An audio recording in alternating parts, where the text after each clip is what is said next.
Metaverse, o podcast oficial da RCE Digital e da Metaverse Agency. Aqui trazemos os maiores especialistas em tecnologia e inovação. Estamos na Rio Innovation Week 2024, onde estamos fazendo entrevistas exclusivas diretamente do nosso estúdio, aqui no espaço, no evento. Vamos explorar a aplicabilidade da inteligência artificial, inovações disruptivas, artes visuais e tecnologias presentes nos meios produtivos. Então, fique com a gente e descubra como essas tendências estão moldando o presente e o futuro. Bom, eu sou Sara de Carvalho, coordenadora de marketing da RCE Digital, e aqui ao meu lado temos o prazer de receber Fabrício Tota, diretor de novos negócios do mercado Bitcoin.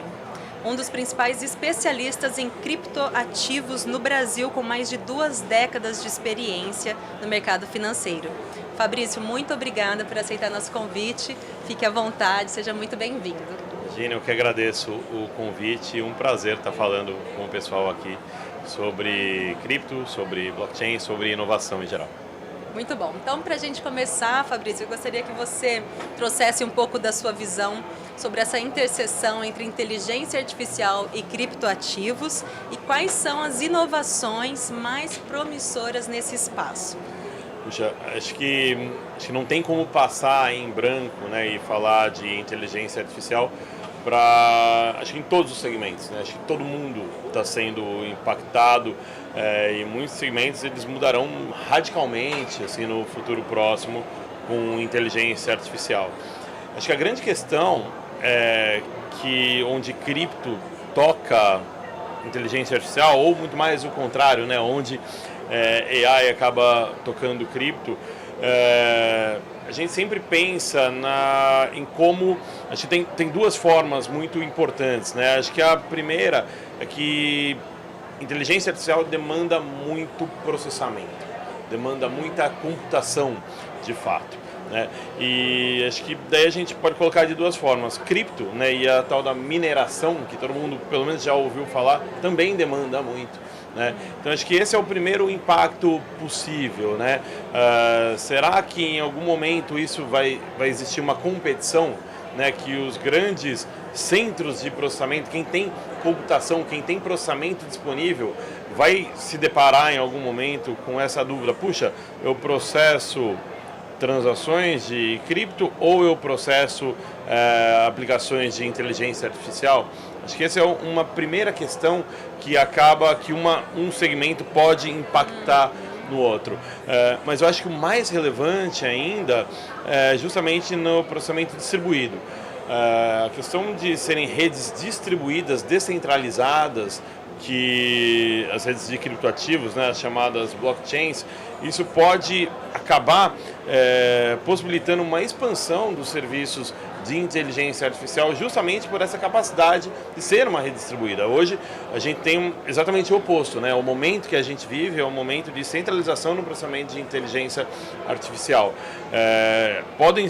Já existem algumas iniciativas nesse sentido de possibilitar que esse processamento seja distribuído, e com essa economia que cripto possibilita, que todas as interações elas podem ser cobradas, não em reais ou em dólares, mas em tokens, em criptoativos, que sejam os tickets, os vales que vão poder pagar por processamentos, né? Hoje a gente ainda vive uma experimentação muito grande, né? Você pode ficar criando soluções, ou nem soluções, mas utilizando soluções de inteligência artificial por um custo muito baixo, mas ainda tem as principais aplicações elas estão perseguindo uma expansão muito grande e ganhar mercado, ganhar escala, ganhar público. Hoje é muito barato você conseguir, como usuário final, processar isso. Daqui a pouquinho vai começar a ficar mais caro, principalmente aplicações mais relevantes e mais poderosas que a tecnologia de inteligência artificial vai proporcionar. Então acho que esse mundo cripto e blockchain ele vai poder ser um viabilizador, né, de uma democratização do uso da inteligência artificial, e que é muito relevante. A gente pode falar um pouquinho mais para frente, no sentido que sem ela, quem não utilizar inteligência artificial para em trocentas áreas que a gente pode imaginar aqui, vai ficar para trás. Sim. Vai ser uma competição pouco justa. Acho que talvez seja o degrau que a gente vai precisar no futuro para que essa competição seja mais justa. Certo. Aqui eu gostaria de falar sobre um projeto, uma frente que você liderou, a MB Tokens, e que participou de várias iniciativas estratégicas. Como você vê, nesse caso, o papel da inteligência artificial na evolução da tokenização, é assim que se fala? Isso, exatamente. Nas operações financeiras. Exato.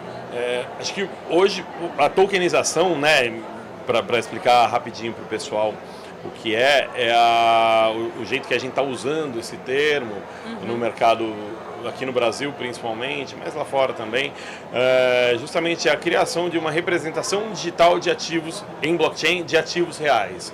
Né? Esses ativos podem ser ativos imobiliários, que fica mais fácil o pessoal entender, você tokenizar um ativo imobiliário, fazer com que ele exista em uma rede blockchain, um ativo imobiliário, ou um ativo de dívida, ou ações, ou participações em empresas, ou recebíveis, né? Praticamente qualquer ativo ele pode ser representado em blockchain para que ele possa ser posteriormente negociado.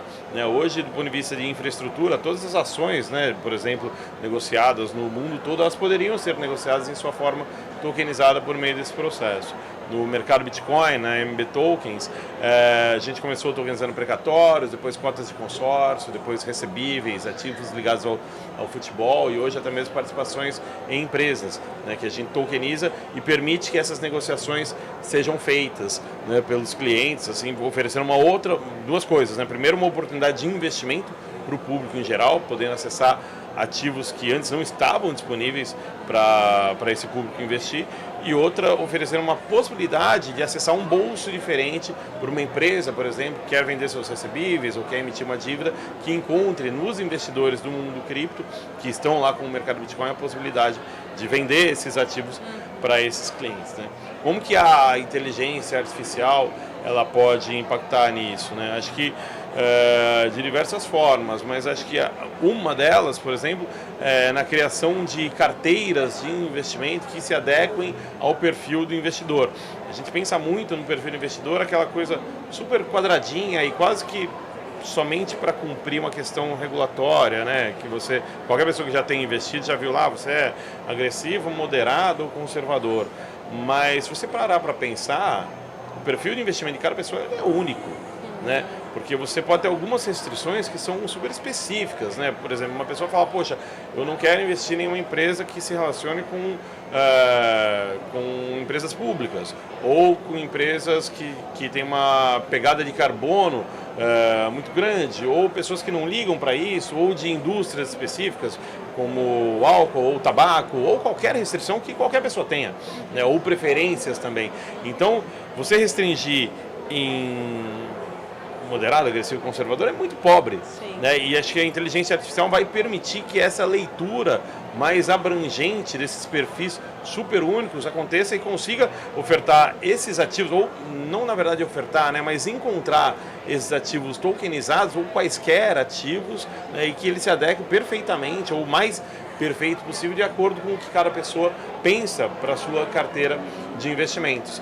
Isso é algo que por outros mecanismos tradicionais que você poderia construir com alguns outros algoritmos, seria extremamente custoso, complexo e meio que não valeria a pena, provavelmente, ou pelo menos não para um público muito abrangente, né? E aí ela vai permitir que você democratize diversos produtos que antes não estavam acessíveis, que é justamente algo que a gente no MB e cripto permite que você persiga isso, né? Uma democratização do acesso, né, ao universo cripto, a ativos tokenizados, né, ativos reais tokenizados e, no fundo, uma possibilidade que a gente tenha trocas mais justas. Isso é a democratização nesse sentido, né, que as pessoas consigam encontrar formas mais justas de fazerem os seus investimentos, tomarem empréstimos, ter a sua relação com ativos financeiros e com o dinheiro no final do dia. Muito interessante. Trazendo essa crescente adoção de criptoativos, né? Quais os principais desafios em termos de regulamentação e segurança? Olha, no Brasil a gente tem felicidade, de certa forma, de estar num momento muito importante do ponto de vista regulatório, né? Teve o marco dos criptoativos, que ele foi aprovado no final de 2022, né? E que, por um decreto do Executivo em 2023, o Banco Central foi designado como regulador cripto, né? Não foi surpresa para ninguém, isso era realmente o esperado, mesmo porque o Banco Central do Brasil ele é um grande especialista em cripto e não é de agora. Já há algum tempo o Bacen ele abriu as suas portas para entender principalmente o que é o universo cripto. Não só entendeu, mas tem a sua própria iniciativa que se relaciona com o setor, que é a criação de uma CBDC, né, de uma moeda de banco, uma moeda digital de Banco Central, que foi batizada de DREX. Justamente o real em sua forma dentro de uma blockchain, em uma aplicação distribuída, que vai permitir que a negociação dos ativos tokenizados seja facilitada, que ocorra de forma nativa em uma rede criada por um banco central. Isso não é único no mundo, existe em outros países, em alguns poucos países também, mas a forma que o Banco Central está fazendo aqui no Brasil, convocando outras empresas, né? São 16 consórcios, um deles liderado pelo mercado Bitcoin, que hoje integram os consórcios do DREX, que estão criando junto com o Banco Central essa moeda e apontando e construindo em conjunto, não só apontando, mas construindo em conjunto com o Bacen os melhores caminhos que mais se adequam à nossa realidade do sistema financeiro brasileiro, né? A gente tem um sistema financeiro muito desenvolvido comparado com outros lugares do mundo. Se você pensar o Pix, por exemplo, se fosse uma startup, seria uma startup com 160 milhões de usuários, o que é gente pra caramba, né? Que usa o Pix no dia a dia e todo mundo usa. É difícil você encontrar. Não, eu não tenho chave Pix. Tá tudo bem com você, né? Você encontra pessoas que não usam um ou outro aplicativo, não, estou fazendo um detox, alguma coisa assim, mas Pix ninguém vai fazer detox de Pix, né? Principalmente para receber. Mas enfim, e você tem um Banco Central aqui que criou e entregou e é o grande responsável pelo Pix e também agora está engajado no segmento cripto. É o Banco Central quem vai criar as bases regulatórias aqui, que é algo muito importante para que esse desenvolvimento ele beneficie no final do dia a própria sociedade, né? A regulação, muita gente argumenta e fala, poxa, mas cripto não nasceu para ser contra a regulação, não nasceu para ser contra, nasceu para oferecer uma alternativa ao sistema financeiro vigente, né? Mas isso não significa que viver de uma forma independente, né? Sempre quando qualquer tecnologia, ela fica muito relevante, você vai precisar de uma regulação e essa regulação ela vai ser criada de forma, no mínimo, regional, né? Bloco por bloco ou país por país, como é nesse caso. E aqui no Brasil, a gente consegue construir, né? Existe uma interlocução muito grande com os reguladores, Banco Central e a CVM também, para que essa regulação ela incentive a inovação e não o oposto. Então a gente vive um momento chave de conseguir ter essa conversa com os reguladores para que a gente crie as melhores soluções que proteja os investidores, proteja os empreendedores e, no final das contas, beneficie a sociedade como um todo, permitindo que essas tecnologias sejam utilizadas aqui no Brasil e que promovam o acesso democrático ao sistema financeiro e ao mercado de capitais. Certo. Bom, então para finalizar, assim, trazendo um pouco para um público mais geral, né, eu gostaria que você trouxesse assim, algumas orientações e sugestões, conselhos, né, de pessoas que queiram entrar nesse universo das cripto. Acho que a primeira dica que eu dou, acho que assim, você tem que fazer um esforço, ninguém precisa virar um expert para começar, mas você tem que entender um pouquinho do que está acontecendo, né? Entender e tem muita gente bacana que produz conteúdo sobre isso. Nós, no próprio mercado Bitcoin, educação é um pilar muito relevante. A gente tem nosso podcast, a gente tem blog, a gente tem redes sociais, a gente está o tempo todo falando sobre o assunto para educar, levar um pouco de conhecimento, né, para o público em geral, porque as pessoas têm muito receio e é natural. O desconhecido, ele assusta a gente um pouco. E quando fala de dinheiro, ninguém quer colocar dinheiro em algo que é desconhecido.